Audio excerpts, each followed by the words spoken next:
And we are live on the Side Quest. A little late, but we're going to have a short podcast this week.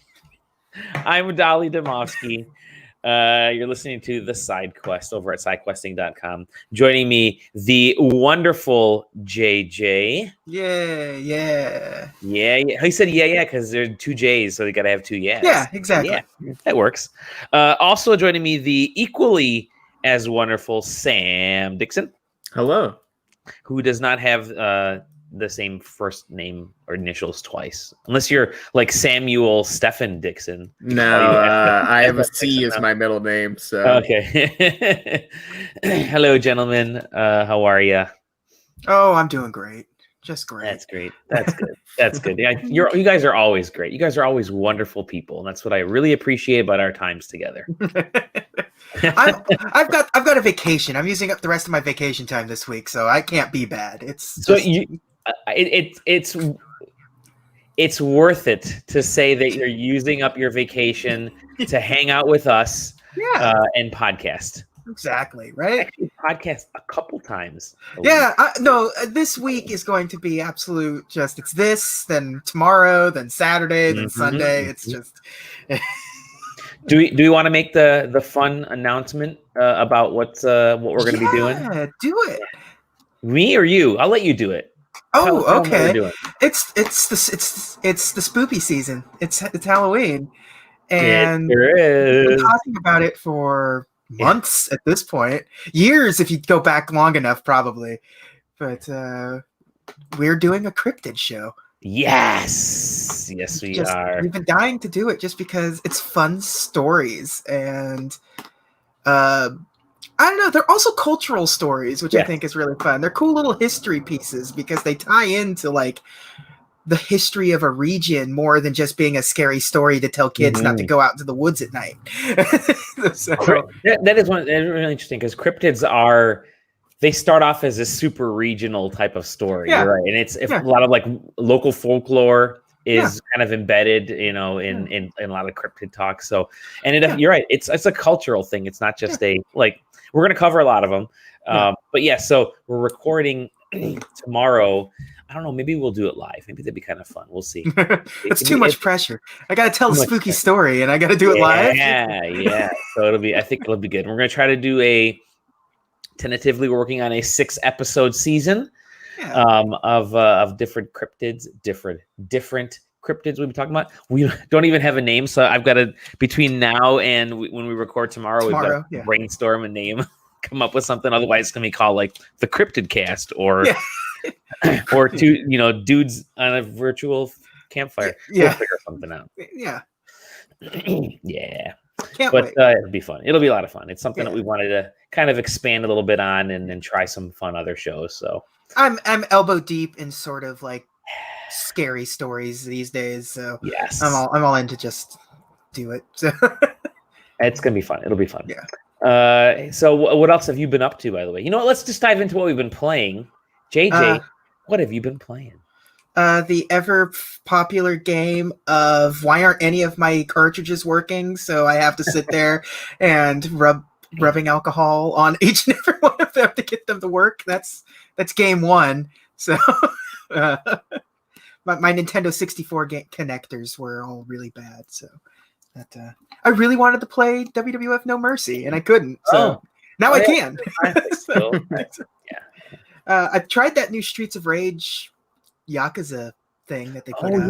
We were talking about that, right? I forget what it's called. Streets of I don't remember, but it's fine. It's Streets of Rage, but you get to choose, Yakuza stuff and Yakuza characters, and it doesn't have the same kind of soundtrack that I want from a Streets of Rage game. But actually, that's one. I have the first Streets of Rage soundtrack on vinyl, and that is some dance music right there. It's like 90s EDM. It's great.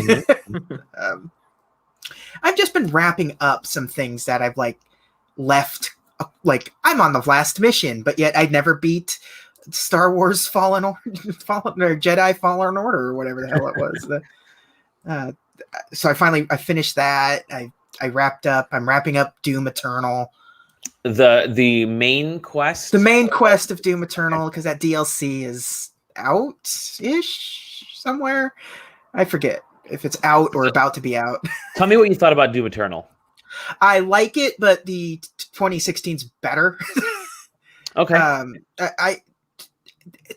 I don't think Doom needs to be a platformer, which Doom Eternal really sort of became. There's a lot of just like hopping around and swinging around, like trying to get like a lot of Doom has never been a particularly vertical game, but they made this Doom very vertical. Like, yeah, it's like you're swinging around on things, trying to get to upper platforms and like doing like Mario style like precision jumps and things. And it's like, that's cool, but I just want to run around and like wreak havoc. It's still good, but 2016 is a better game. Hello. Hello. Yeah. We're too much dashing, diagonal dashing jumps. Yeah, you're having to come at things at weird angles sometimes too, and it's weird. Like for a platforming game to like come at something at like a 35-degree angle to make this jump or something. There needs to be right angles if you're asking me to do this, because it makes it think like I'm not doing it right. Like, am I supposed to be doing it this way? This doesn't feel like this is the natural movement, but. It's still funny. I think that's the thing I like about the most recent Dooms, is that it's very funny. Just the like everyone's just kind of fed up with your shit, as like just like because you're just destroying everything, and they're just like, God damn it, here's this guy again. It's what's his name? I don't know. It's like what a Doom guy. I think that's what we call him. But we don't know what his real name is. It's Doom Slayer is officially it now. Yeah. I went from Doom Guy to Doom Slayer, which not as a funny name, but I guess a better name in a lot of sense. Do you think like his official like business card says Doom Slayer on it, or is it just do people ask him like what Doom are you slaying? Yeah, I think because it's it's a lot like John Wick. I think it's like the title. I think everyone calls him the Baba Yaga. It's the same thing. Everyone around him calling him the Doom Slayer. So he just accepts it. And so he's official. His unofficial title is Doom Slayer. But there's that, and this is a weird one to go back to because I absolutely never played it, but like bought it for like $5 like 4 years ago. Is The Order. Like the 1886. Yeah, I never played it. I think I played like the opening act of it, and I was like, I'll get back to this later, and absolutely never did. What'd you think now that you're diving back into it? It's good. I can tell, that's a good. I actually kind of liked it. It has a lot of negativity thrown at it because it was sort of the first run of PS4 games, but it was like the first PS4 game that was a PS4 game. Yes. And it was also incredibly short, and people don't want that. Like, I don't want to spend $60 and get, to me, that's never a problem. Right. As long as it's sort of like, if it's tight and has an interesting, like, single player story, or I think the biggest problem is that it doesn't seem like it's going to be replayable in any way, shape, or form. No, it's not. It's not. Yeah. I mean, it's also kind of repetitive because you're running through sort of the same, very similar set pieces, but it did sort of, looking back now, it does sort of remind me of, Victorian. I don't want to say Victorian London, or maybe I wanted like Shakespearean. No, sorry, not Shakespearean. Sherlock Holmesian London. Like there's like just the beginning of some steampunk stuff. Yeah, the Sir Arthur Conan Doyle era. Yeah. So yeah, I'm enjoying it so far. I don't know. It's just one of those things. And all the talk about Assassin's Creed has sort of made me want to like play Assassin's Creed, like because I haven't really I've played like a little bit of Origins, but the last one I actually like played was Black Flag. Like I played like 10 minutes of Unity, and I was like, no. I don't know. But so I got Odyssey because it was like on sale for like the deluxe edition, and it also came with the remastered version of the 3 to come with it. So I dove into Odyssey. That looks good. That looks fun. I'm kind of feeling that. I don't know how deep I'll get into it, but it's just Valhalla kind of has me interested. So, like, I don't know what Assassin's Creed is right now. I know what it was when like 2 and 4 and 3 and stuff, but I don't know if it's changed at all. I don't know, and it really hasn't. It's the same games. So they've changed the controls a bit, like the layout, but that's about it. So that's all I can tell with it. So that's it. That's all. Just old stuff that everyone's had talked plenty about.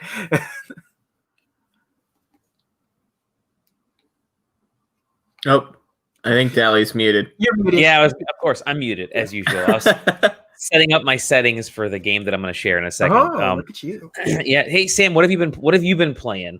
Actually, well, before we get to that, are you excited at all, JJ, for Valhalla? I like that setting, so I'm excited from that aspect of it. I'm not necessarily excited to like dive into the this Assassin's Creed kind of shenanigans, but you know, I will probably get it when it's inevitably like $30 on sale, sure, because all of the Assassin's Creed games drop like within like 2 months. Yeah. So that's just the Ubisoft way, though. Like their games tend to just go on like fire sale at the drop of a hat. Like it's crazy because even I think Odyssey, when that launched a couple of years ago, it was it launched in October, I think, and then Black Friday it was on sale for like $35 everywhere. Black Friday. You can't really do that this year because it's launching like a week before. Black Friday, 2 weeks before Black Friday. But yeah, it's the only Mario game that goes like $20, like exactly. from Ubisoft. So I respect that from them. Like they're just constantly just like Watch Dogs 2's $10. How's that sound for you? Sam, what have you been playing, dude? Well, for the most part, I'm still playing a lot of Genshin Impact. Okay. I don't know if you guys are still on the Genshin Impact train, but man, does that game have a lot of content. They just did the first sort of rotation of the banners in the store. So now there's a new character to get for all your hard-earned money or your free rolls, depending on what you have. Today, it was funny. So I've been playing this game a lot with my partner, and it's really the first sort of like action RPG that she's gotten into that has a sort of like, live service sort of element. She played Breath of the Wild and stuff like that. But this is like the first one that she's ever dealt with that has like servers that you have to worry about. So today they pulled the servers offline at 7 p.m. Just to do a little bit of maintenance on them. And they're giving everybody like free gems or whatever for it going offline because they know that server maintenance sucks. But she was saying to me, she's like, why does the game keep telling me it's shutting down in half an hour? Like, what's going on? And I'm like, oh, well, they're shutting the servers down so that they can update them. And she's like, well, that sucks. It's the only time I can play really today. And I was like, welcome to live games as a service. They will always screw you over. You will always be mad about it. They will break something when it comes back, and it'll be the one thing you care about, and you'll be mad about that. Like it is you've joined this train about 12 years late. But here we are. Tell you about Destiny. Yeah, it's just so funny that she's like, what do you mean they shut the servers down? It's really inconvenient. 7 o'clock at night. Why would you do it at 7 o'clock at night? I'm like, because they're a Chinese company and it's probably like the early morning over there. It makes sense for them to do that. Yeah, but I'm playing it now. I get that. Don't they know about me, American? Yeah, so it was just funny. I mean, obviously, she's not overly upset about it. We found something else to do, but it was just funny that she, for the first time, is dealing with that. And yeah, Destiny, I mean, Jesus, even WoW and all that types of stuff over the years. Like server maintenance is a thing, and hopefully they've been doing great so far. Their launch went very smoothly. So I assume I think they said like 4 hours is what they had downtime, but it could be up as soon as like 2 or something like that. Sure. So, who knows? It could be already back online. But yeah, I've been playing more Genshin Impact. I've got to get into that. I haven't started it. I'm gonna start on my phone probably, and then switch over to a console. if they end up bringing that to Switch and you can do the sort of cross progression, right? Oh, but the cross progression part that's the problem right now is the PS4 version isn't cross progression with the rest of it, so it's in its own ecosystem. Yeah. But if they bring that to Switch, that game's going to explode all over again. Yeah. Because you'll have a bunch of people now picking it back up and then picking it up for the first time with Switch. So been playing that, and why don't we just stick with the Switch? Not inherently a Switch game. But I've been playing a little bit of Return of the Obra Oh, yeah. What are you tweeting about this? Now that I... Discord. Yeah, I don't tweet. Now that I have that game, I now know it's Return of the Obra and not Return of the Obra or whatever I was calling it out loud before that. So glad that I got that solved. But that's like a really interesting, for anybody that hasn't seen it before, it almost tries to be like an old sort of computer like point and click game, but without so much the pointing and clicking, and more of like a first person style of walking around. It feels like a sort of natural progression of like what the concept of that sort of early PC point and click kind of adventure, like what would that be like in 30 years? And like, this was the natural conclusion to it, was this like first person sort of, because you're still kind of point and clicking just in a 3D space. Yeah, and it does feel like a lot like that could have been a completely text-based game, and you had to draw your own maps and your own layouts of the ship and stuff like that. So it's basically a murder mystery, except for you're trying to figure out, close to 60 murders by going through it. And it's just some really cool stuff. I've learned a lot about ship lingo recently because they give you a dictionary because they're like, yeah, you might know what starboard is or whatever, but I guarantee you they're going to say something and you're not going to have any idea what's going on. And sure enough, that happened pretty soon into it. And so you basically have this magic compass that sort of rewinds time for you. I guess magic pocket watch. It looks more like a compass though. Yeah. That sort of rewinds time and shows you the maybe last moments of somebody's life. So it rewinds time and you basically get the audio from like the last like 30 seconds or so of this person's life. And then once it plays out that audio, it shows you then the like final moments of their life. And you basically have to go through and you have the ship's sort of manifest of who all was on the ship. And you got to go through and be like, okay, who is this person that I'm looking at? How did they die? And who killed them? Or in some instances, like, what was the act of God, if you want to call it that killed them? So, some things are straightforward. Like somebody will be like, Mark, you're bleeding or something like that. And then, obviously the person that's dying in this scene is Mark. So you'll know that. But you maybe won't know why they're bleeding or who maybe caused that. So you kind of have to deduce some of that stuff. Like there was one person that referenced like, you killed my brother. So I know that there were two people that are on that ship that have the last name of Peters.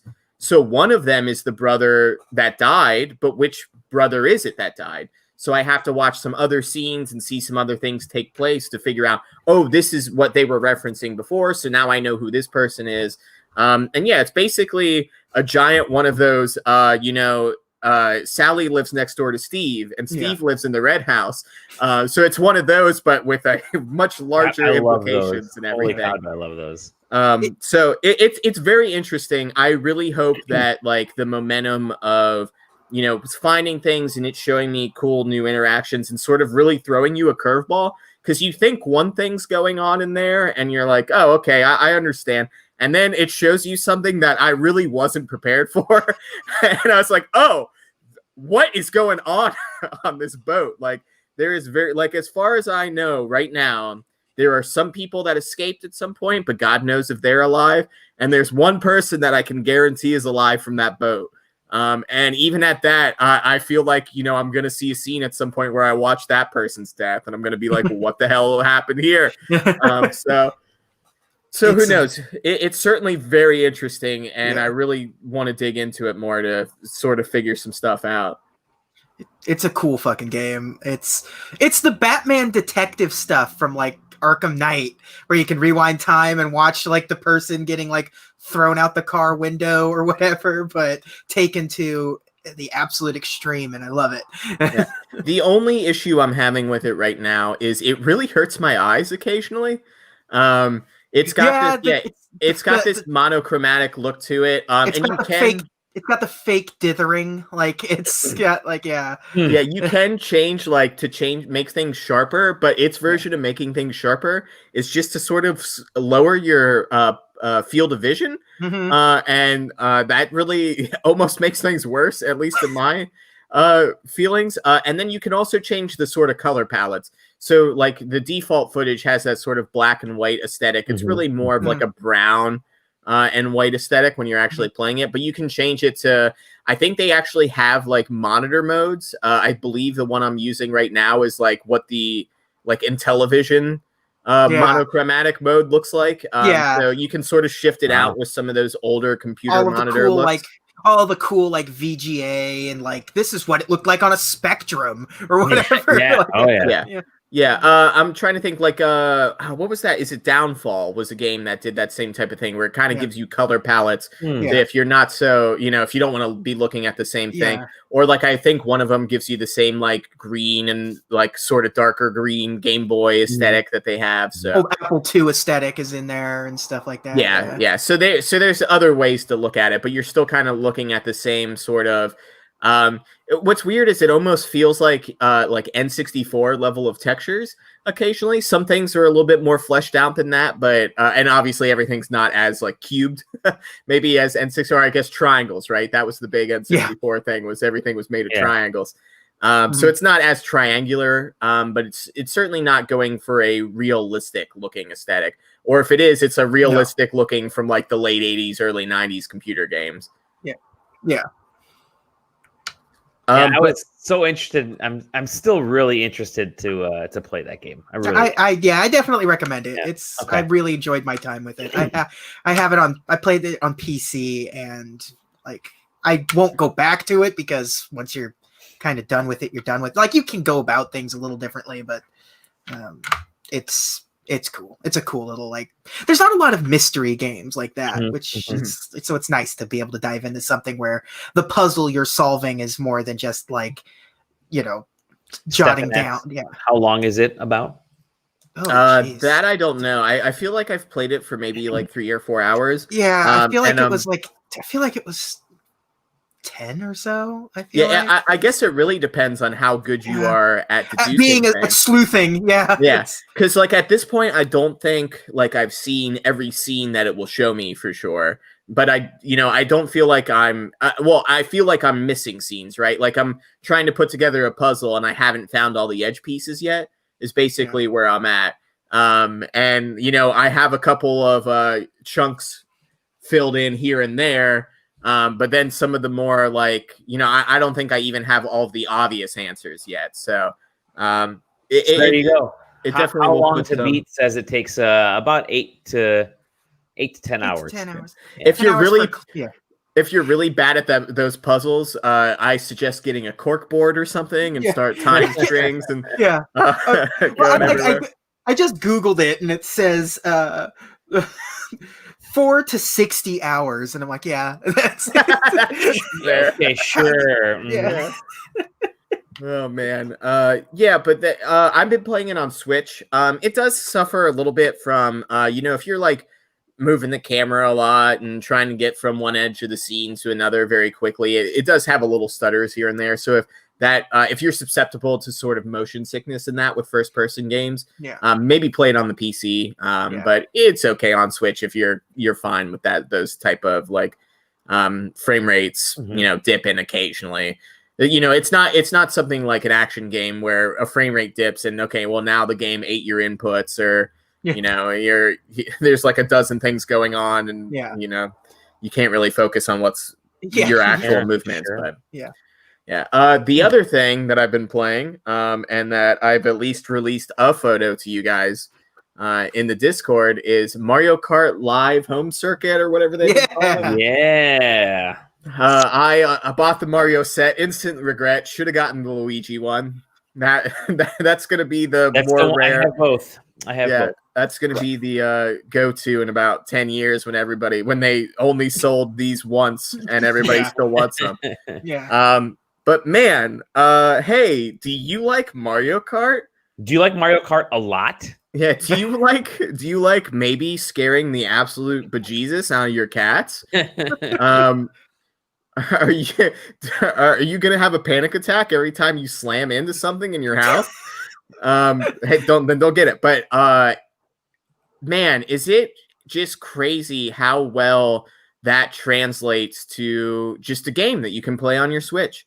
And yeah, you need a little bit of a bigger space to play. I'm sort of limited in my actual home. Now I have a garage and what used to be an upholstery shop attached to my house. So I have bare concrete floors to just kind of take it outside and drive it around. So I have plenty of space there. But, if you're somebody that doesn't have very big rooms, or those rooms kind of don't have enough space that you can clear stuff out, that's certainly something to take into consideration. And also something that these trailers don't do a very good job of showing you, because if you're used to filming and stuff like that, you understand that they have made the rooms that they're showing these commercials in A, very well lit, and B, very vibrant colors, because the camera is a little bit dark. So if you have a darker room, you're not going to be able to. I don't think it's an HD camera either. Look at the living room in this trailer. That living room is insane. Yeah, nobody has one that looks like that. It's so vibrant. And on their camera in the trailer, everything looks like normal on there, because it does kind of subdue it. For all those camera nerds out there, showroom. For all those camera nerds out there, it just feels like they have an ND filter just set one too high, like they really need to click it down one. I mean, it plays great. I've tried driving, setting up a course and then just looking at it like it's an RC car in the house. And it is way harder to drive it that way than it is to look at the screen. Yes. And in real life, you see the car and it looks like it's going 1 mile per hour or something like that. But in the game, it does feel way faster because the camera is so low to the ground. So it definitely does feel very fast when you're playing it. I was so surprised by that too. Slow. Yeah, I was really surprised that because of that reason, and they have the 8-bit version on the tracks there.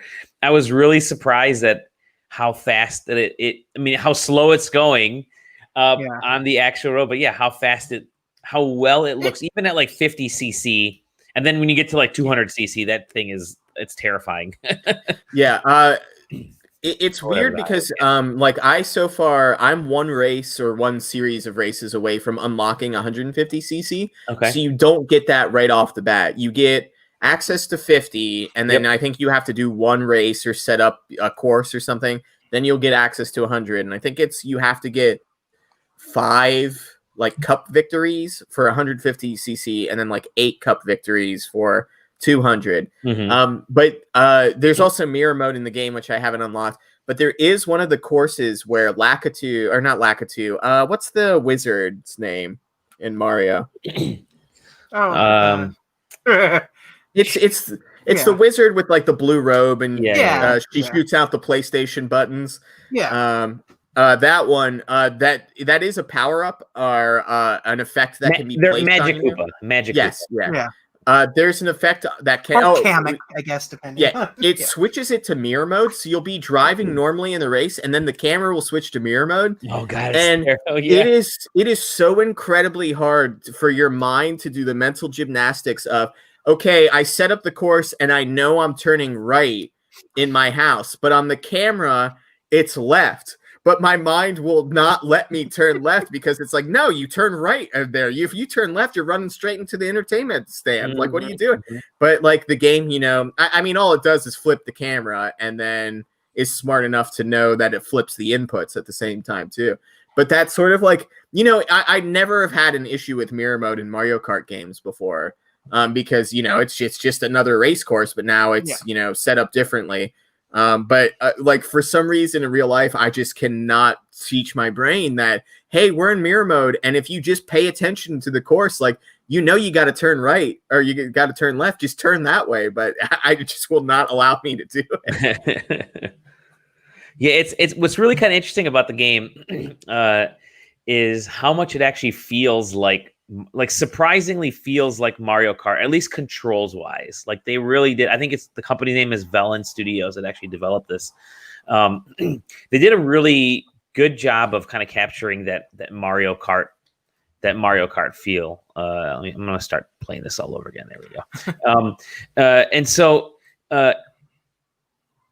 the issue I have isn't so much with the way it plays. It's so the cars are connected to the Switch via Wi-Fi. So they're actually going and playing on Wi-Fi. So you better hope your home connection, because Bluetooth wouldn't have been able to do it with the size and the distance. You better hope that wherever the cart is going, the connection is well enough, or that you have a repeater or something, so that you'll be able to catch the be able to manage the car. Because my course, I don't know how it was for you, my course would like shift in a couple different spots in my house where I'd be going straight, and then the next time I was in the course, the next lap around, it was off by like half a foot, or in some cases it was like guiding me right into the wall that I had like 2 feet over from it. So and that's because the Wi-Fi is rendering the camera and the course and the connection a little bit differently. So you definitely need that stronger Wi-Fi for the positioning. But it is kind of cool to see your house as a Mario Kart course, and it really does. It really feels like Mario Kart. Kudos to them.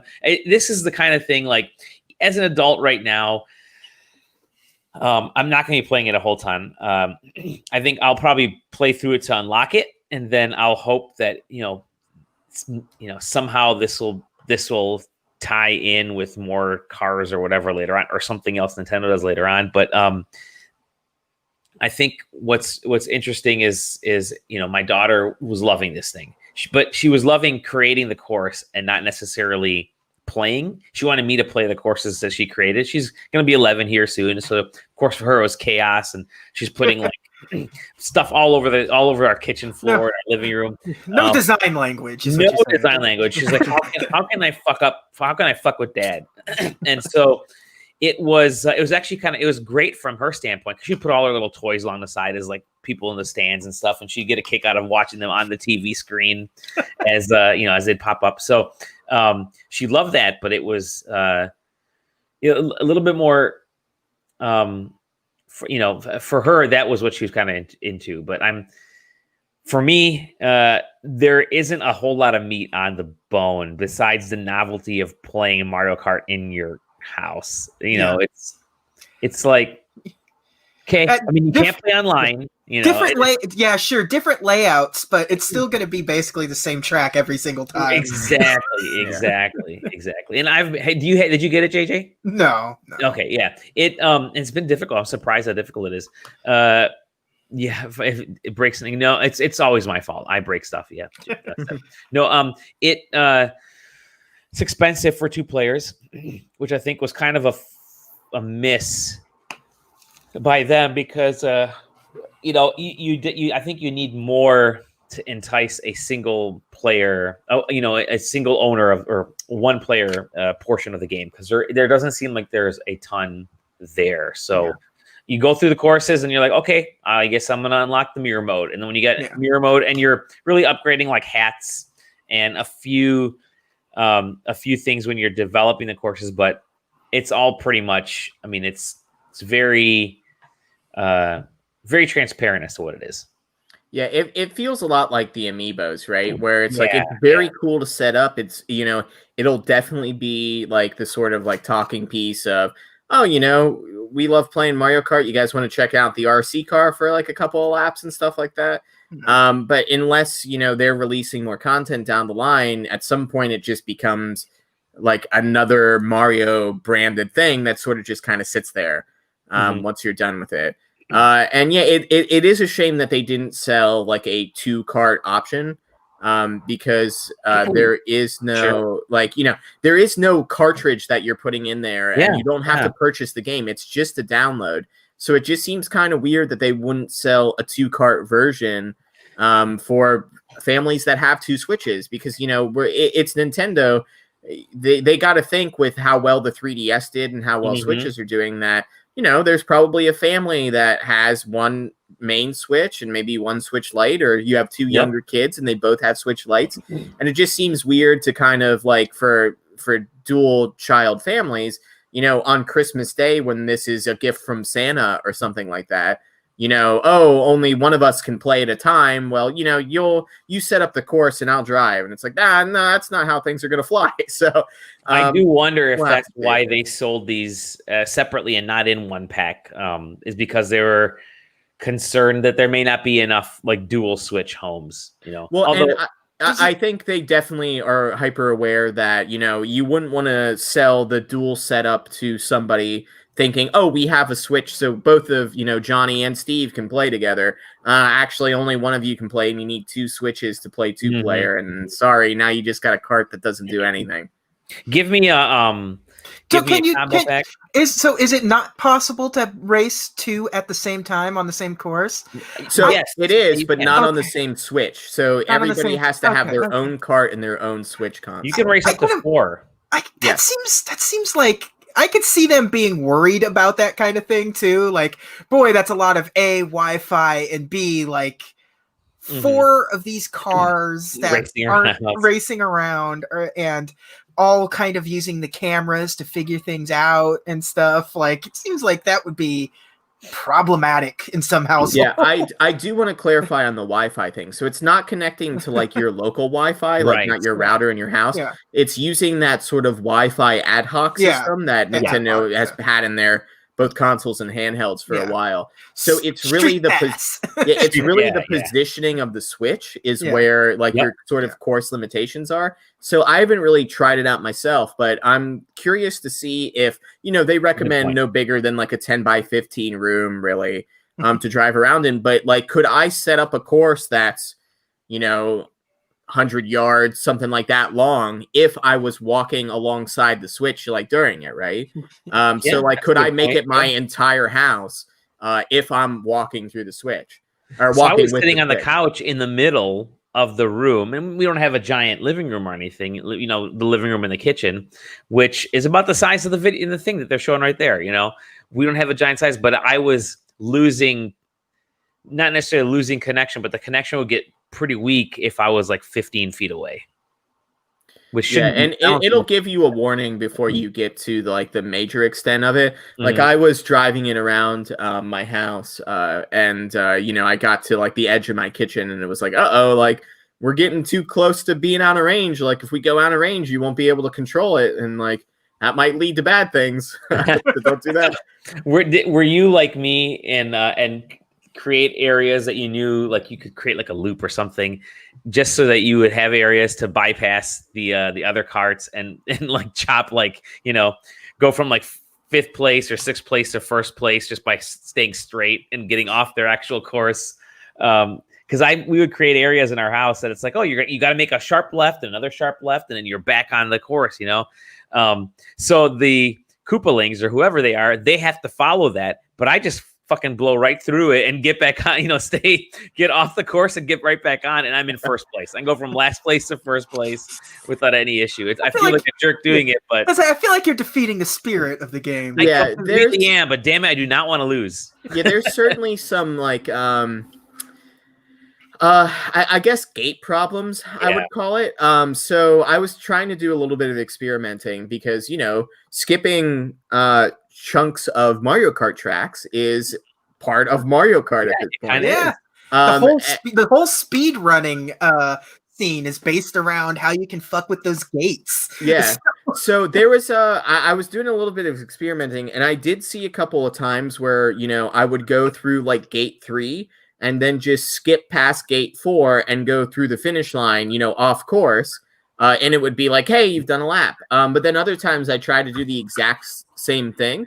and it wouldn't register that I skipped a lap or anything like that. So it just seems like maybe the sort of checks that it puts in the system sometimes are maybe looser than maybe old Mario Karts. You know, you're not going to do the whole like, oh, I'm going to turn immediately to the left and break the plane of number 2 and then like somehow drift skill around and oh, now I'm back in the front. I don't think that's possible. And like, obviously it's not like, you know, you cheating is only cheating yourself type deal. Sure. You know, maybe there's some consistency issues with that, but you know, for the most part, anytime I've not had the issue where my track is sort of drifted. The only time that's really been an issue is if I accidentally slam into one of the gates and push it like off course, and then it tries to like fix itself, but it doesn't quite understand what's going on. And then I've also had issues where my cats chasing the thing have knocked down a gate. And then I'm like, well, I guess I'm just restarting this race that I lost because my cat destroyed one of the gates. I would like to try photocopying. I was going to ask, do you think you make your own gates? Well, so that's what I'm trying to decide is like what signifier is it using on the gate to establish like how much of that gate do I need for the camera to recognize? Nintendo released some printable gates. Oh, did they? Yeah. Oh, cool. Because I know, I mean, obviously you could just photocopy those chevrons and it would totally figure it out for that type of stuff. Oh, maybe it's just the arrows. Hold on. It's the arrows. Yeah, you can replace the arrows. But I mean, they're good to have. Yeah, I'm trying to figure out if it's just the center part or if it's also using the arms of the image to get that IR thing. Because it seems to only really need the sort of picture that has 1 in that box. I think that's all it is. Yeah. So it'll be fun to sort of see that stuff, and if people come up with like maybe more interesting things, and I think that's really, you know, what I'm sort of optimistic about this is in a month from now, like, are we going to see the same sort of cool inventions that people did with Labo stuff? Yeah. You know, and are we going to, you know, is somebody like, oh, I totally made a completely usable webcam to check on your cats or something like that with Mario driving around. I will say it is very funny to drive because you can do explore mode before you set up a course. You can just drive around your house. It is very funny if you do have cats. My partner was using the restroom and left the door kind of ajar because with our cats they will scratch the door for like nonstop. So I had a whole bunch of cats chasing me, and I just drove that thing into the bathroom. Like left the cats in there. Hi, and I was like, sorry, and then just left the bathroom, and all the cats just stood there confused. There are. So Nintendo has it on their website. Oh, the Japanese site, the printable gates. Okay, cool. And it's just that middle area, just the black outline that you need to, you know. Do you think this was like something that started off as Labo, and then they're like, this is too big for what we're trying to do. Let's just branch this out into something else since it's 90% cardboard and 1%, 10%. Well, so do you remember, like, I think it was a couple of years ago when Nintendo first announced Labo, right? Yeah. They said, they're like, hey, you know, starting this September, we're going to be asking companies, you know, to come up with ideas for the Switch. And if you have any cool ideas, let's work together and you know, and I think out of that came Ring Fit Adventure, and I think this must have come out of that as well. It seems like it has all of the like aesthetic of like that weird experimental Nintendo stuff that's going on. Yeah, they put up a sort of developer diary with the actually kind of cool team that designed it, and it seems like they were just kind of messing around with the idea. And one of them went, you know what this feels like? This feels a lot like Mario Kart. And then they went to Nintendo, and Nintendo was like, oh, that feels like Mario Kart. Like, absolutely, like sign us up. I would like to see them sort of integrate. I like the like, it's not toys to life in the traditional sense of like Amiibo and Skylanders and stuff, but like being able to integrate sort of the weird sort of like shit that the Switch does and sort of like just like make a board game or something too while you're at it. Like Mario Party actual board game where there's a camera. Remember that stupid card game on the PlayStation 3, whatever the fuck that was? It had the toy pointing down at the board, and you throw in the cards down, and they would. And there was the Magic Book one, I think. For the PS3, right? I had that one actually. Like, I think Nintendo would actually be able to do a good version of that. But, yeah, but I could just see I could just see like a Mario Party board game where it's like you cross go of this weird Monopoly game, and then you actually have to play like this AR, this augmented reality Mario Party game in your living room or something. Like, that'd be cool. But I think, Sally, you've mentioned it before. Is like Nintendo is finally getting to the place where they are leveraging the like Mickey Mouse side of their company, right? Yep. Like they are finally like giving us experiences and stuff that are sort of tied to Nintendo characters. And I think they are being very smart about, we want to make these experiences that feel like Nintendo experiences, that, they are very lucky that they have something as successful as the Switch, because you're looking at, if this would have came out and the Switch wasn't a thing, if we were still using like a Wii U product or something like that, this would be a mobile application that you would download to your phone, and you would drive the car on your phone, and it would be Mario Kart on your phone. But because they have the Switch and it has all these different capabilities, whether it be the sort of like IR sensors, that HD rumble and stuff, that they are able to sort of leverage these extra features without needing to sell you more plastic. Now, obviously, this is them selling you more plastic. But something like a Mario Party in a board game, right? They could sell you a board game and then just give you a camera to plug into your Switch. Because that card game, like, it already was a hard sell, because card games, like, unless you're super into it, is already going to be kind of a hard sell on your average consumer. But also, that came out at that time when the PS3 was not anywhere. It did not have market penetration, especially in America, at all. And they were really trying to get that. They're like, well, we're going to compete with the Wii somehow, so let's come up with this.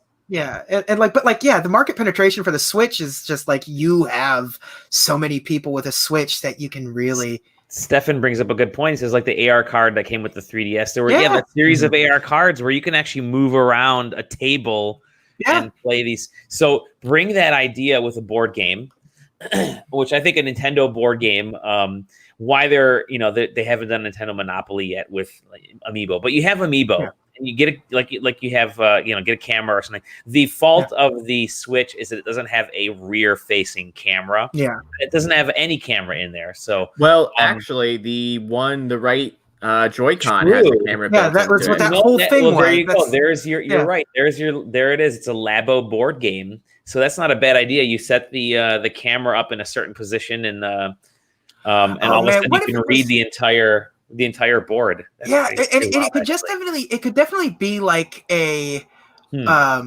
Labo thing where you could also just like Mario Maker style, where you're making your own board. It's the layout could be different every time, a different shape, different like everything, and then So keep talking. I'm going to show you guys something in 1 second here. I got to grab it. I was at the store today and I saw a Pac-Man Monopoly that was really cool, because it came with one of those little crappy LCD Pac-Man little handheld arcade games. So when you passed go, you had to play Pac-Man. So it's kind of clever. Yeah, I mean, I've always been a large supporter of the Nintendo Land game that was on Wii U. Yes. And like, it would feel great to have, even if it's not around the same thing as that, like, make a Nintendo Land board game and just have these experiences with the Amiibo. I see that we have the other big, maybe Disney-fied product is the Nintendo or the Mario Lego sets. Yeah, so I think like this little guy right here, which this is like a Lego Amiibo. He's fantastic because you lay him on his back and he falls asleep. It's got the two lights underneath that is illuminating underneath, and it has and it's a camera. It's recognizing color. That's how everything works. And the advantage of so I just bought a stupid like third party Lego board and built up just the adventure set that comes there, and I think a couple extra little characters from those packs that's on there. But I think this is, you go back to the idea of Nintendo understanding that it's time to leverage itself with partnerships and the IP. Something that Satoru Iwata talked about, like towards the end of his life. He said he wants to open up the IP of Nintendo. You start with Mario, I think, because Mario is the name brand recognition. Mm-hmm. If you have the Lego Mario, which is awesome, by the way, because when you get a big enough landmass and you're timed, I mean, you're actually you start to try to run the course, and you start to think, okay, how am I going to get enough coins during, while this time runs out, blah, blah, blah.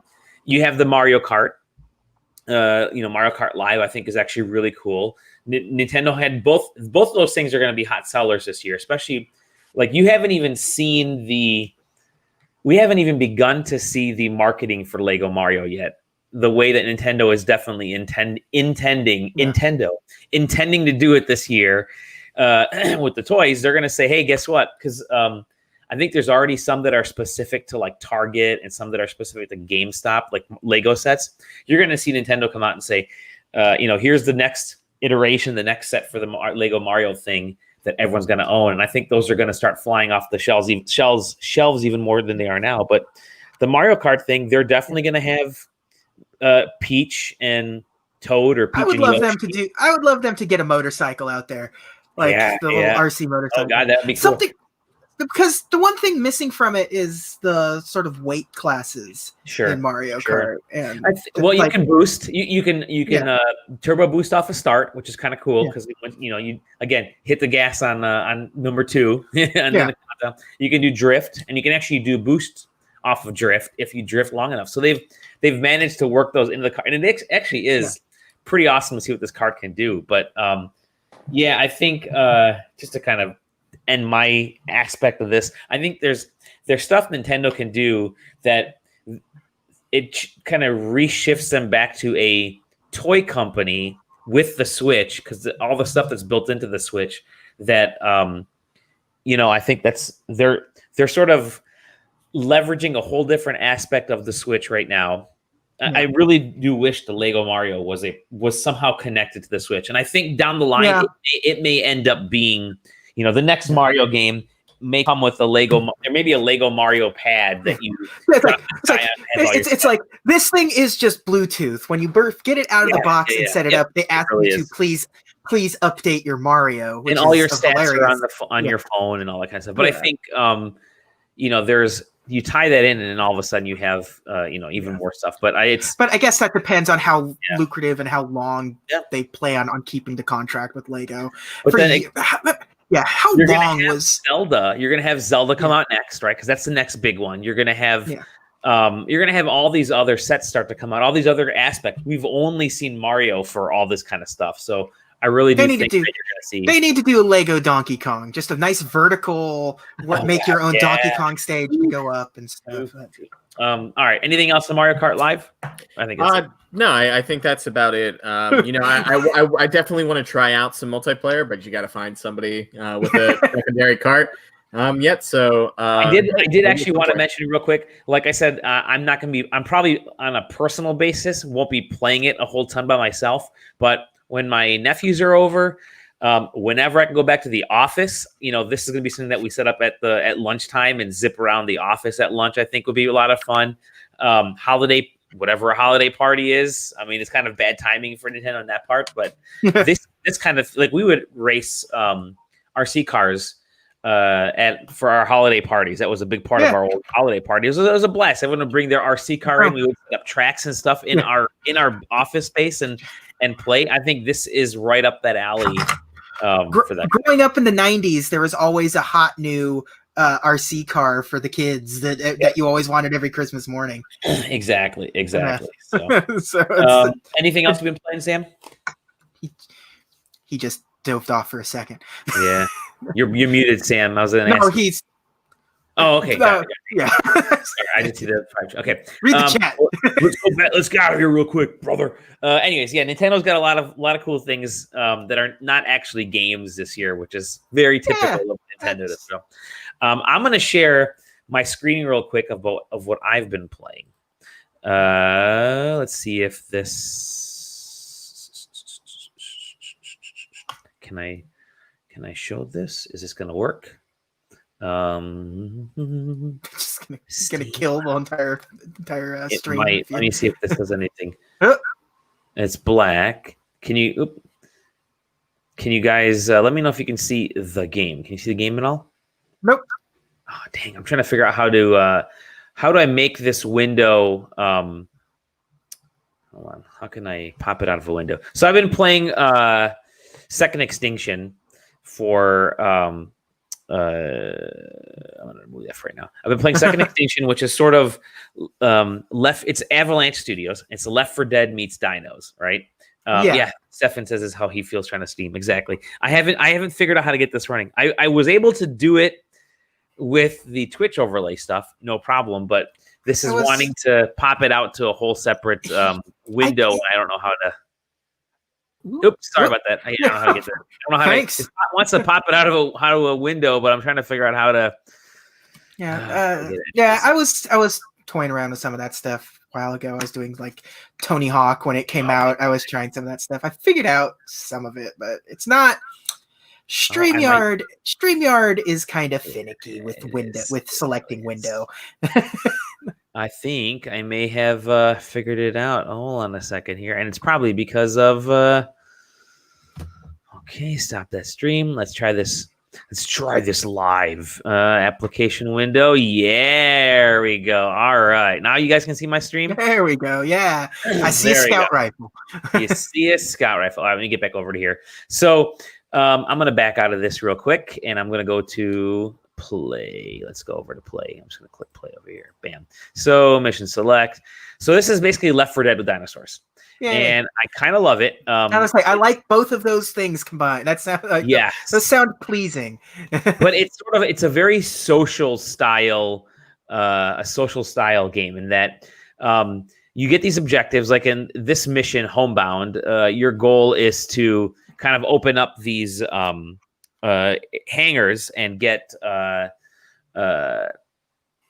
like these ships out. And there's a couple of like little communication. Teddy Roosevelt down there? What is it? Yeah, dude, Jorgen is awesome.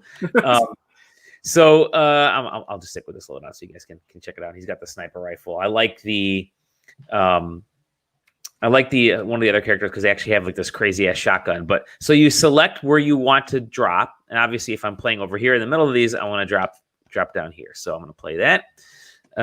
Deploying, and there we go. So this literally is about dinosaurs. So what I like about the social aspect of this is it has sort of that like what they did with I think it was Mass Effect 3, where you would kind of fight to free certain areas. So depending on how well you did in a portion of the map, that would reflect overall, and it would be like green threat levels or red threat levels. And if it's a green threat level, that means a lot of people have been playing and clearing out the dinosaurs there. So when you go in for your missions, it's it's a lot easier, like the whole World War mechanism.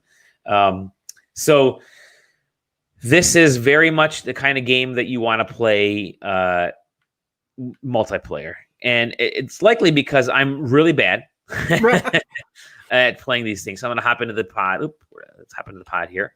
The drop pod, basically. So I think you get 3 respawns, and you do die a lot in this game. And I bring up Left 4 Dead because it's very much like that. You get swarms of dinosaurs that will come at you. And these are like mutated dinosaurs. And I think really what they wanted to do was to say dinosaurs on their own are kind of boring because they're all so similar. So let's let some of them spit acid. Other ones shoot electricity at you. Some of them burrow underground.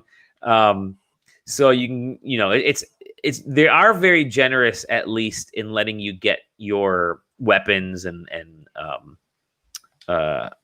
switching to different, letting you get, here we go. Here's a dino right there. And they like throw themselves at you, which is kind of crazy too. All right. So I got to shoot this dude. And all right, there's 3 of them. He's got a load. And unfortunately, because I have the sniper rifle with this loadout, I'm going to die. So you can see my life on the left-hand side there. All right. These dudes are just murdering me. So I'm going to switch. Let me switch weapons here. So yeah. All right. What am I going to do? I have to try to shoot at a distance. Cool. Got it. But then this fucker's right in my face right now. So it's kind of like, this is certain classes, if you're playing by yourself, you don't want to play them. I don't want to play with this class because he's a sniper, and as you can see, these dinosaurs can fucking jump far, dude. See, this guy's coming right at me, so I'm gonna switch my pistol and kind of boop and miss and then blow him out. Of course, I'm kind of playing on a smaller screen, but there you go, got it. Lots of blood. Boy, that is some giblets, man. It is, yeah, exactly. Some of these, this dude came out of nowhere. So it's like, it's fun seeing these dinosaurs just literally come right after you. I'm thinking, all right, I think I'm good. Let me heal up a little bit here. I got a stim pack I can use. All right, good. So obviously you have the little demarcations of where to go. There's A, B, and C. Let's head up this way. I'm gonna run. You hold the trigger, and you can set your all of your settings for the controllers and that kind of stuff, however you want to do it. Very typical. So I'm going to call in the carrier because I'm running low on stuff. So let's drop this guy there. And what this will let me do is, okay, if I'm running low on ammo and stim packs and that kind of stuff, I'll just wait for this thing there. Cool. I'll get some of that and get some of there. Oh, I'm already set. Good. Yeah. So I have Metal Gear Solid 5 style. Call in for some supplies. Yeah. And there's like, oh shit, look at that. There's somebody else called one in and they died. But so certain aspects of this game, it's fine to play alone because of the different classes you have. If you have like a dude with a shotgun, I mean, you can, or like a chain gun, which I had the last time I played, you can wipe out armies of these dinosaurs. If you're stuck with a sniper rifle, then you're kind of screwed because you really have to be methodical. And I'm not like that. I like to fucking run in and do this. Bam. All right, let's wait and let's call the dinos here, and I think it's gonna blow up. And all right, now let's see if these dudes start to show up. So, oh sweet, great, discarded that carrier. There we go. They're all coming. They heard the explosion. They're all coming after me. So these guys are like more typical. You see that red blinking light over there? That means the dinosaur is calling another, more dinos to come. Now the sound is actually kind of badass. The sound design, because every dinosaur has their own sound. When you hear there's like these deep throaty gurgling loud rustling sounds, and that's these motherfucking big dudes that'll show up. You'll see them come around later on. Some of these guys have armor. You see the armor on their bodies, so they're born with this like crazy ass armor. And of course, yeah, my little stupid pistol is definitely gonna take care of these guys. You take the armor off, and then see they've fucking buried out of the way. Damn it! So good luck to me trying to survive this thing. I have not, I think only twice did I actually accomplish everything that I wanted to accomplish. All right, I got to open this up. Let's open this dude. Sorry, dinosaurs in the way. Now there's two of them, and they're murdering me, and I'm basically, the sad part is, if you get attacked by all right, so they give you this option. I'm attacked. Hold the X button to restore your life. How? Because I'm doing it. And look, they are literally feeding on me right now. I mean, look at that. It's terrifying to watch them feed on me. And I'm holding the button, and finally it just says, yeah, you died. Forget it. And time to respawn. But they are completely devouring me. There you go. You died. Yeah, I know I died. Respawning. Other than that, it's actually a pretty fun game because it's so stupid that you're literally left for dinos, left for dead dinosaurs. So that's second Extinction. It's an early access. They're yes, they did put feathers on the dinosaurs, so that's very much a part of the thing. And if you kill certain dinosaurs, you kill enough of them, you can get feathers that fall off them, which you can trade later on for doing upgrades and leveling up and doing all that kind of stuff. So I'm digging it. It's weird to say, but I'm really kind of digging this game, and I think it's. It's early access, but I think it could weirdly capture some folks if there's enough variety in these outside of this simple little map that they're showing. There's never been it's hard to do a Jurassic Park game because it's either going to be a weird action game that Jurassic Park isn't, or it's going to be like Evolution, which I really like. Jurassic World, it's Evolution, right? The theme park maker. Yep. That's cool, but that also isn't what Jurassic Park is, because you're making an actual functioning theme park. It's sort of defeating the purpose. And what man shouldn't play God when, you're playing God, it's going really well for you. So it's there's no action sequences in those games. Completely agree. Yeah, so like that sort of is a nice cross section of just like this potential what if Jurassic Park sort of like, especially in the modern Jurassic World stuff where they're like doing weird, creating their own dinosaurs. Yep. And this is like basically they said, let's make everything an Indominus Rex where we can do whatever the hell we want. So it's like like a Jurassic World. You wanted scarier dinosaurs? Well, here they are. We made some scary. This one's got armor and digs underground. Cool. That's not scary at all. But I'm kind of liking it. I want to hopefully get a couple more folks on because you play in groups of 3. Just like again, Left 4 Dead. Left 4 Dead I think was 4, right? But you 3. Hence the title, Left 4. So yeah, I'd love to play with extra, with more folks playing, but we can, we'll figure that out eventually because I think that's really going to be the fun part. But all right, you ready? I got another game I'm playing. This is called Noida. You can see the screen there. Noida. Let's see if I can do a new game here. So Noida is what's the name of the developer? Oh my god. Shoot. All right. Great developers. Everybody knows these. I'll have to Google it afterwards. I'm going to start a new game here. So there you go. NOLA Games. And they've done a bunch of stuff in the past. This is a roguelike, magic roguelike game. So you get these. I love shooting these things. I love this little guy here. I'm going to make sure you guys can see it. Okay, it's paused. Cool. Because it went off the screen. Okay. It tells you use the left stick to shoot and move around, that kind of stuff.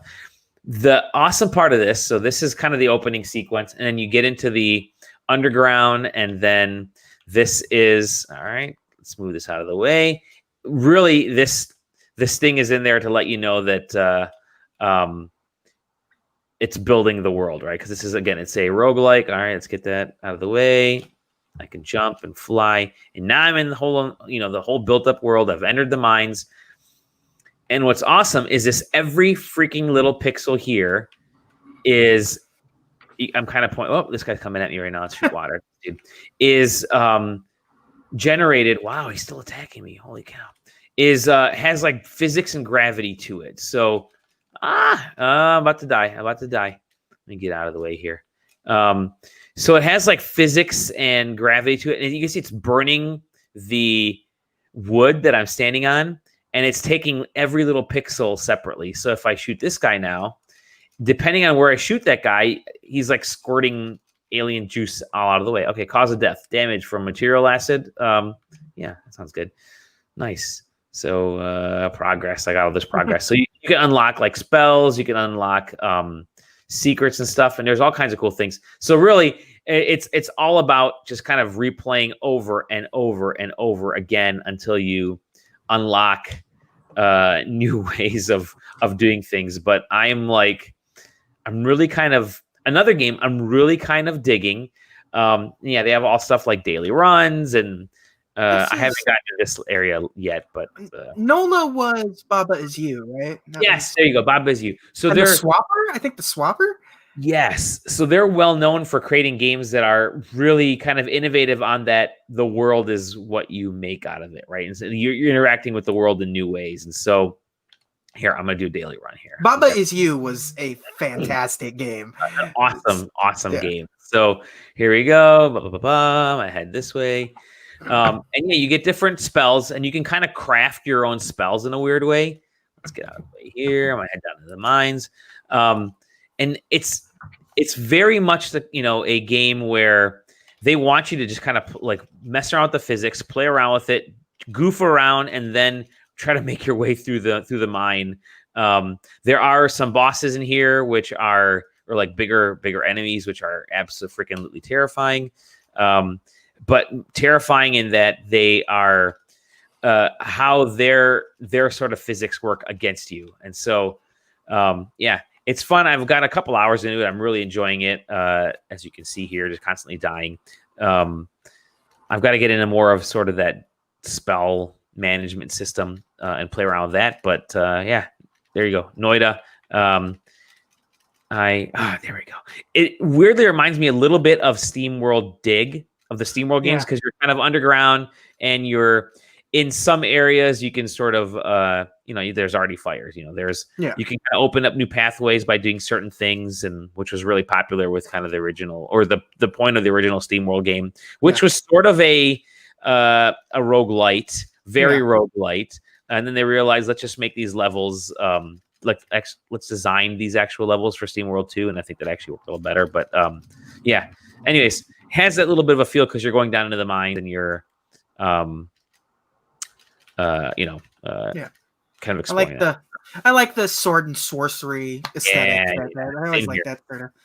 I had to get used to and there I died again. Had to get used to the aim with the right stick to shoot your spell system, because I'm not really used to that in roguelikes. I'm used to that in like top-down style games or some other sort of dungeon run games, but the dungeon run system here, having to aim my spells was a little bit I don't know. I think the visual style of it is very sort of classic nostalgia. It's like shoot forward, shoot rearward, up and down, and now having to actually aim throws me off just a little bit. Yeah. Anyways, Noida, really kind of digging that too. That's that. That's it. That's all I've been playing. Let's get in a little bit of news. Yeah, whatever.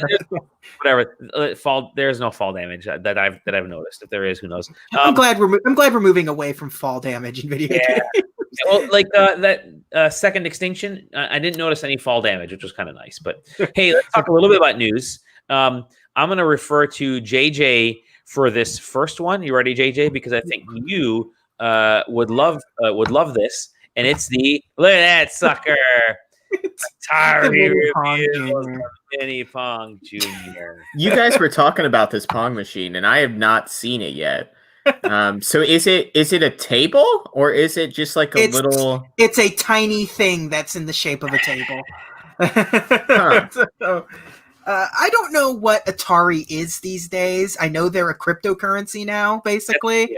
The company has sort of moved into this weird position where they're like launching Atari token and a console that maybe doesn't actually exist in any way, shape, or form, but they're pushing it shipped to backers. But there isn't a single photo of a backer receiving their system or anything, but it's all in the blockchain, and you can use Atari token, and they're gonna like integrate that stuff, like the hotels that they're working on. And Atari exists in this weird sort of scammy place right now. It all feels like it's a front for something else.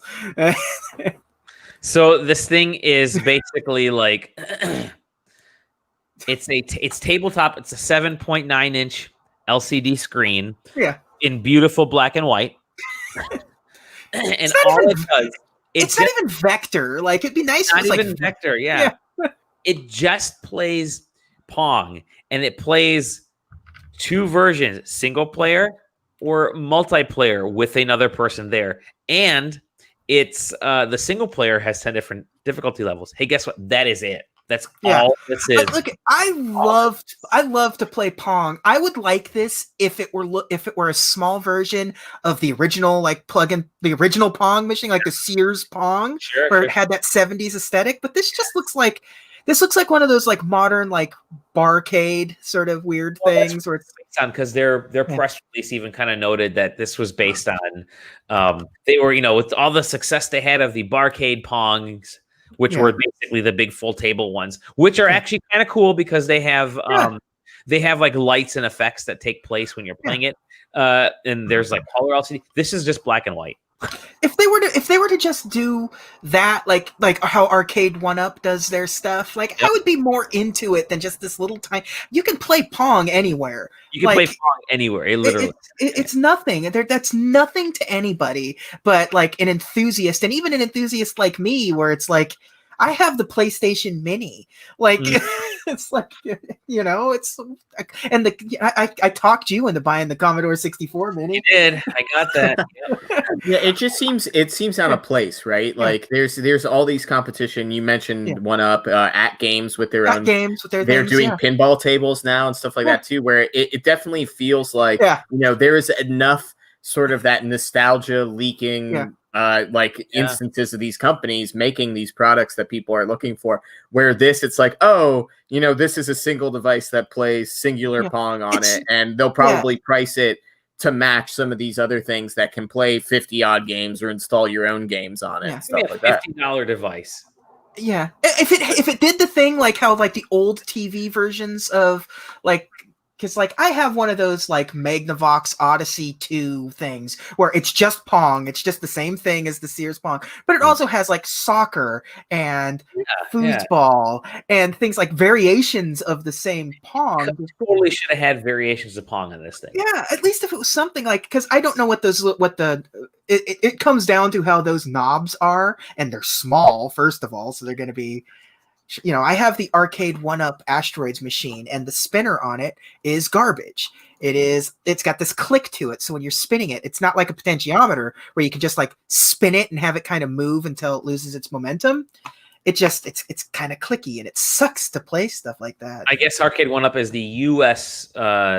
retailer, I guess, for this. It's actually manufactured by another company like Nisu Games or something. But there's Arcade 1-Up is like they're able to get their shit into stores that shouldn't be carrying this kind of shit. Yeah. Like to walk into Target, Target, Walmart. To walk into a Walmart and see these arcade machines, like not only in there, but like set up and playable. And especially even now in this pandemic world where I can still walk in there and see that they have Teenage Mutant Ninja Turtles up and running. It's like, I don't know. Right next to Golden Tee. Yeah.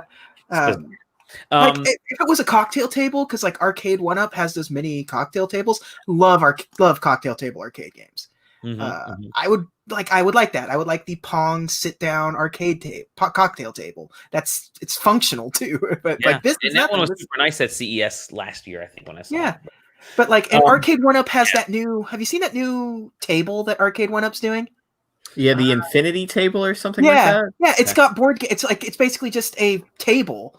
Like big, like one of those old Windows Surface style tables. Oh, really? But it's got board games. It's like you can play Monopoly. So they bought all those Windows tablets and the Surface tables that nobody did. Yeah. So and it's just like and you buy games for it. It's like you want to play Monopoly. Here's this digital table that you could. That seems. I don't know who that market's for. Because like unless Scrabble also lets me sync it to my phone, so I could use my phone as like but like other than that. But yeah, you look at Nintendo, what they're doing with their IP and nostalgia, and they've finally sort of moved forward by, I think Mario 35 was the kind of the last vestiges of playing with the IP, because it was just sort of rehashing the old Mario game, kind of a new battle royale way. Yeah, I know they made like a Pong. Did they make like a Pong? I have. I have Pong Quest. Where they put out the Pong RPG that is better than it should be, but like, But then Nintendo also did the Lego stuff. They're forward thinking with the cool technology in Lego and the Mario Kart Live. Yeah. Well, I mean, Atari is not anything with that. Nintendo was partnered with Kinects for like 6 years. Yeah, so that's like, true. That's true. Another little bit of news. Hey, remember Crucible? No, nobody. Either does Amazon because they've canceled it. I do like that you've put the trailer in the we've canceled it. Yep, I needed to. I'm like, well, it's funny because I had to remind myself what Crucible was, and it looked promising because we had talked about it, and we mentioned, it was it's kind of their kind of big hero shooter game. And they launched it. I think they started working on it like 4 or 5 years ago. They launched it in like June, and then they shuttered it in July and said, "Oh, we screwed up. We're going to pull it back in. It's back to a closed beta." And then they said it's back. It's no longer in beta. It's like alpha level. And then now they've just said, we can't save it. Forget. We've sunk too much money in this thing. We can't do anything with it. It is Lawbreakers level of screwing up. I mean, it looks kind of interesting, I guess, but nothing new. It doesn't look like anything new. What is Amazon's trajectory with gaming at this point? Do they just strangely what I sort of feel like is Luna. They just launched Luna in sort of the beta access for people. And apparently from the folks that have previewed it, they said, "Oh, it's actually kind of runs a little bit better and is easier to use in Stadia," which is really funny to me. But I think if New World doesn't do anything, then I don't think they can make games. I think in order for them to actually stay in this gaming space, because they're trying everything. Like, let's try Luna. Let's do this hero shooter thing. They've released like first party games from Amazon on like Android and other stuff and on PC, but nobody really remembers them. I kind of weirdly think that they got to buy like developer. That's the only way, because they sort of bought Iron Galaxy, right? Yeah. But that's it's all kind of studio, understandable.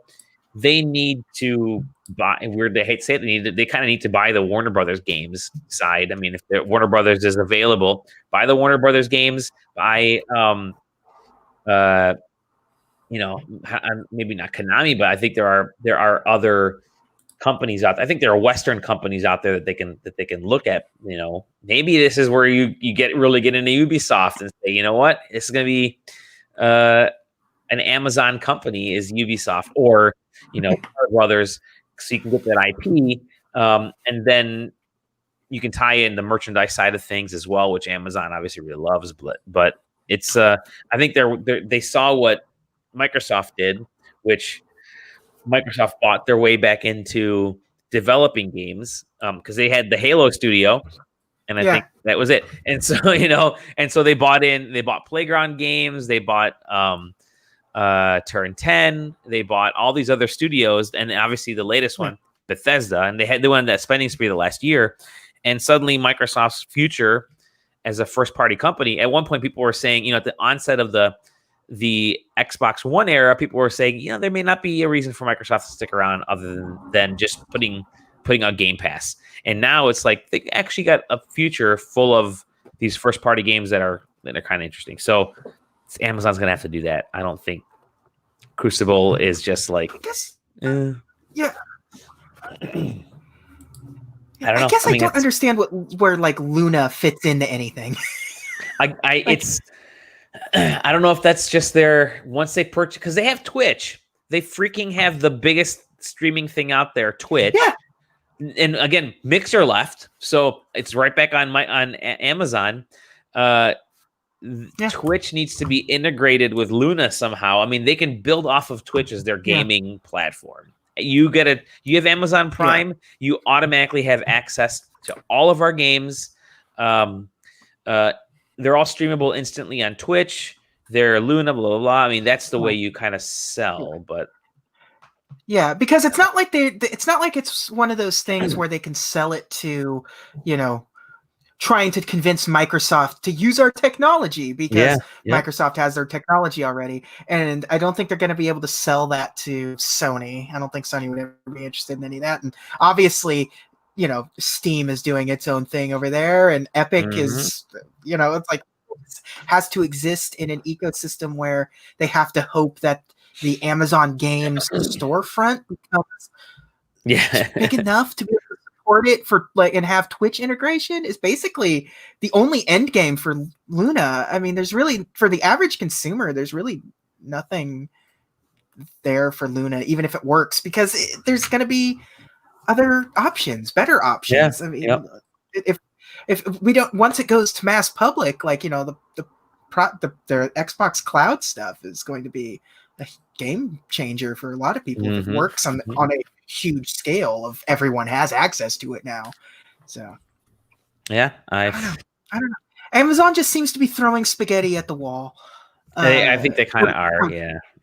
Like it's a marketplace that they feel like they can fit into because they sell video games. Therefore, why not also make the things that we sell? But it's never been that kind of. It's one thing when it's like when like Amazon has like the movie stuff where they have like their original like content that way, because that is just paying money, and movie production is relatively straightforward when it comes to things. Like, you give somebody money to produce a movie, and directors and stuff. It may not go smoothly sometimes. I mean, clearly in the case of a lot of movies in recent years, like Justice League or whatever, like things may not go smoothly, but this is Amazon. It's easier to fund a movie than it is to fund a video game, because that is in some cases 5, 6, 7 years of work that may go to hell like quickly, depending on how the markets are and everything. So it's a lot of money to get in the video games, and really a lot of years to get your first thing out. And once it's out, if it's not a hit, what do you do? With a movie, like they don't have to put that much money. They can, like Blumhouse movies, they're like $1 million budget. That's nothing for a film.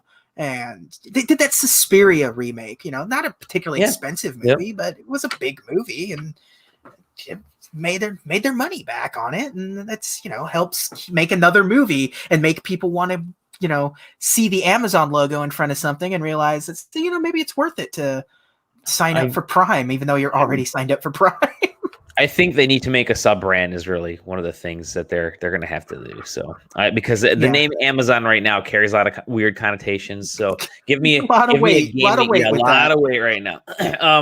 Speaking of games that are all kind of all over the place and funding and all that kind of stuff, the Xbox Series. I'm just gonna call it the Xbox Series now. I guess that's what everyone's calling it. And the PS5, the next gen versions of Marvel Avengers is delayed into 2021, and essentially what that means is your back compatible versions will still work. So you can still pop that same disc in or digital version, whatever, you'll be fine. But the true next gen versions, which have like the amazingly high quality and all that kind of stuff is delayed.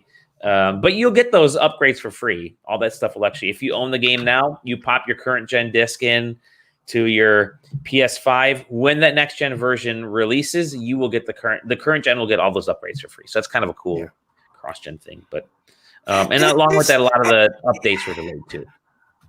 It's the whole thing's bumming me out, because it is a fun. I am enjoying the game, but man, it's done now. Like I'm like, there's new missions all the time with different sort of requirements and like, different tricks to it. Like, oh, this one you're going to be slowly taking damage the entire thing, or what? Like that's okay for so long, but like, I need a new, like, the Kate Bishop storyline and stuff like that. Like, that's got delayed because that was due soon. It was due like this week or next week, and now it's nothing. It's a bummer. The game's not like the game's not super broken. I think the biggest problem is the lack of content, and they're focusing on the broken parts. I agree with clearly. I agree with you. So I don't know. It's a bummer. It's a bummer. That game it's gonna die because they're also not. This is the first time they've talked about the roadmap. So. Yeah, Final Fantasy VII just got its first patch as well. Crazy enough. But I'm actually excited to see that game running on a PS5 if it does anything special. Final Fantasy VII, because I want to get that game. I haven't gotten it yet, but maybe now's the time to upgrade. And they put the big Spider-Man logo on the Avengers box, and there's like zero. There's no information about that. Like, what does that even mean? Where does that coming? But you're going to sell it as Spider-Man exclusively coming to this system. But you're not even giving which spider face are you getting? Which spider face are you getting? Is it the new Spider-Man? The 24-year-old? It's going to be the Japanese Sentai Spider-Man. Actually, there you go. Hey, if you're a Ubisoft fan, you may be lucky to know that Ubisoft announced Ubisoft Connect, which is basically taking their UB Club and their UB Play and all that kind of stuff and merging it into sort of one system. It's yet another Ubisoft thing that you got to worry about. But essentially what this is it's replacing their Ubisoft Club or Club Ubisoft, whatever that was from before. It's going to be a reward system. The major part of it, though, is that what they're calling one network for all players. Cross-save will work. Cross-play will work. You can see what your friends are doing. I mean, I think the progression system is actually kind of cool. This is coming up for the next new releases. So they have Hyperscape, Assassin's Creed Valhalla, Immortals, and Riders Republic. Oh yeah, that's still a thing, isn't it? And so is that. I keep talking about that skating game, but that game came out, didn't it? Anyways, so yeah, your progression will work across all those devices. So if you've played, if you're playing Valhalla on PS4, and then you get an Xbox Series X, and you pick up Valhalla, through Game Pass or whatever, your progress will carry over from the PS4 version to the next gen version, supposedly, with this new Ubisoft Connect. Basically, it's their network. It's their account. It's transfarring. Remember transfarring? Transfarring, yes.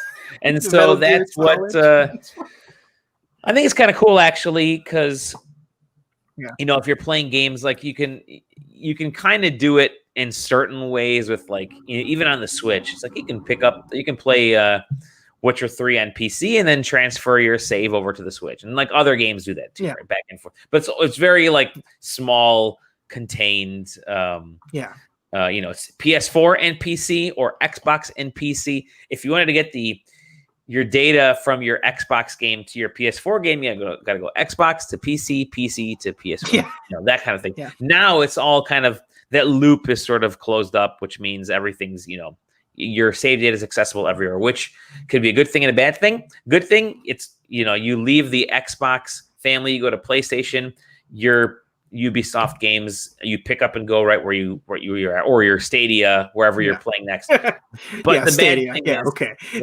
exactly.